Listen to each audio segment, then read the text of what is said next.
Ang asawa ko ay namatay noong August 15, 2023. Tapos di pa namin na-claim burial hanggang ngayon. Pwede pa bang ma-claim namin ngayon? Unang-una sir, condolence po sa pamilya. Ang sagot natin sir is based sa research ko and ang alam ko sa GSIS funeral benefits. Ang sagot po sir is pwedeng-pwede po. Bakit? Please watch the full video. I-explain po natin sir. Ito na po.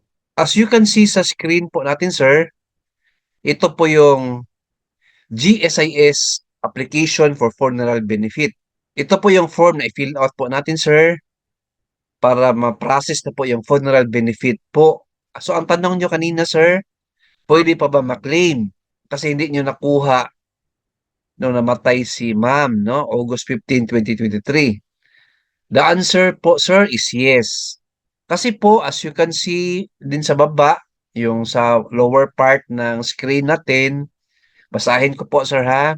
Must be received by GSIS within 4 years from the date of death of deceased member or pensioner together with the required supporting documents.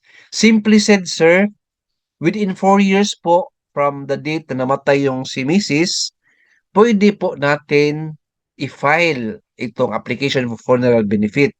Di ba namatay si Ma'am August 15, 2023.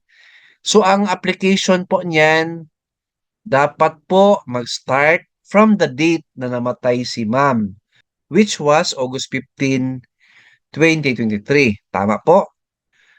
So, bilangin natin ha. 2024, 2025, 2026, 2027.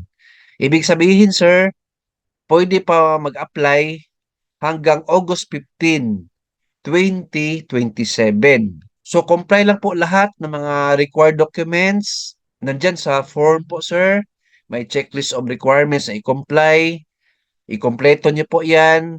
Then, submit it personally sa GSIS branch or office po nila. Concerning sa amount po and days of processing, mas okay po kung sa GSIS na po tayo magtanong regarding that.